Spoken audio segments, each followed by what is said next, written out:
Pode acontecer de um teste de hipótese dar um resultado errado. Vamos então estudar os erros de decisão possíveis. Nós tivemos uma situação em que a hipótese nula é verdadeira e o teste não rejeitar a hipótese nula, ele chegou a uma decisão correta. Nós não teremos erros de decisão aí. Quando a hipótese nula é falsa e o teste rejeita a hipótese nula, também tomou-se a decisão correta. Pode acontecer de erroneamente o teste de hipóteses rejeitar a hipótese nula quando na realidade ela é verdadeira. É o que a gente chama de um falso negativo. Isso caracteriza o chamado erro tipo 1. A probabilidade da gente cometer o erro tipo 1, falso negativo, é denominada de nível de significância, que é o nosso alfa, que nós já conhecemos. Outra possibilidade de erro é quando a hipótese nula é falsa e o nosso teste não rejeita essa hipótese nula. É o chamado falso positivo. Nós então usamos a letra beta para representar a probabilidade de nós cometermos este erro tipo 2. Como calcular o nível de significância para aquele problema com o qual nós já lidamos. Nós temos então aqui o delta, 1,57, e caracteriza esses dois limites aí. Vamos calcular o nível de significância, que é o valor do alfa, para aquele problema que nós lidamos há pouco. Nós calculamos aqui o delta de 1,57. Isso caracteriza então duas faixas de valores. Se nós calcularmos o z normal padronizado, nós teremos condições de calcular a área que fica fora do intervalo central. Fazendo as contas, nós chegamos à conclusão que esta área é de 5%. Então, nesse caso, 5% dos testes vão erroneamente rejeitar a hipótese nula quando a resistência do barbante for mesmo de 50 newtons. Então, a probabilidade de falso negativo é de 5%. Há dois caminhos para a gente diminuir essa probabilidade do falso negativo. Um caminho é aumentar o delta e o outro caminho é a gente aumentar o tamanho da amostra. Vamos estudar essas duas situações daqui a pouquinho.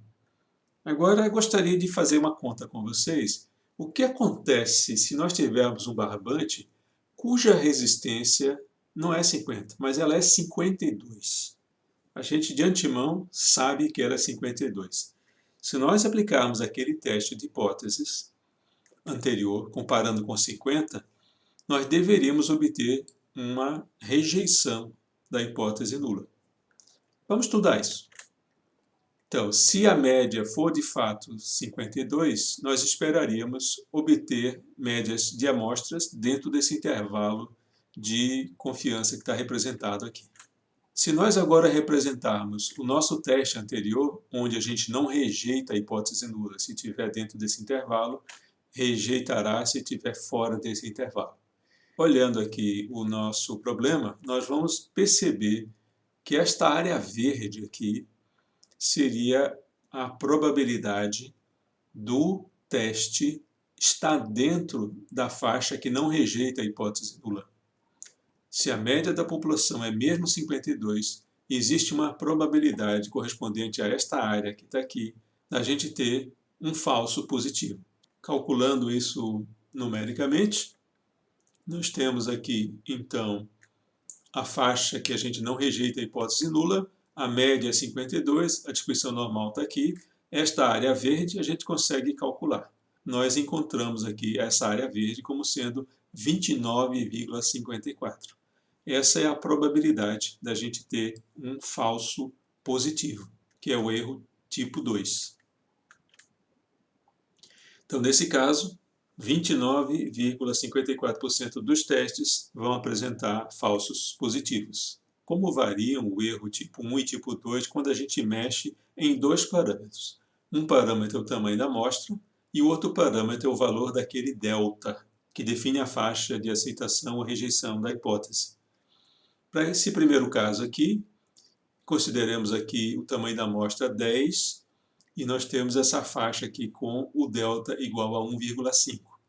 Nós calcularmos aqui o valor do alfa, nós vamos ver que teremos 0,576, que é a probabilidade do falso negativo, e se o valor da resistência do barbante for exatamente 52 newtons, nós teríamos aqui uma probabilidade de falso positivo de 26,43%. Se nós agora aumentarmos um pouco esse valor do delta, nós vamos ver que há uma redução sensível no erro tipo 1, que é o falso negativo, e a gente piora, ou seja, aumenta a probabilidade do falso positivo.